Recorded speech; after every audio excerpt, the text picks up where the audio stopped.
ایک بندہ میکسیمم ہم نے جو دیکھے 3 4 5 چیزوں میں اسپیشلائز کر سکتا ہے، وہ بھی کوئی جینیس مائنڈڈ ہو، مگر اعلیٰ حضرت کا کمال یہ ہے کہ آپ 100 کے قریب علوم میں اتھارٹی کا درجہ رکھتے تھے۔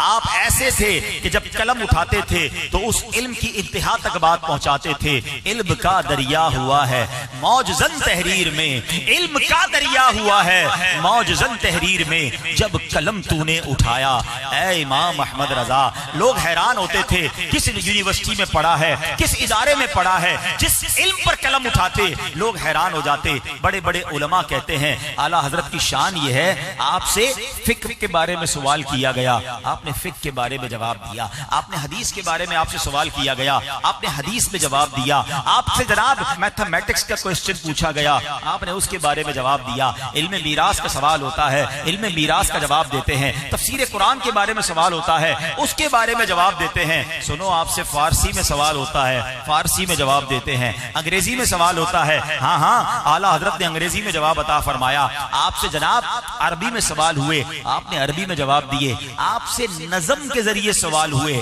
آپ سے اشعار کے ذریعے سوال کیا گیا، اپنے فتوے میں اعلیٰ حضرت نے اشعار کے ذریعے جواب دیے۔ کون سا علم تھا جس کا جواب آپ کے پاس نہیں تھا؟ اب علماء کا ایک طبقہ کہتا ہے کہ ہم نے جانا کہ اعلیٰ حضرت 100 علوم میں ماہر تھے۔ کیسے جانا؟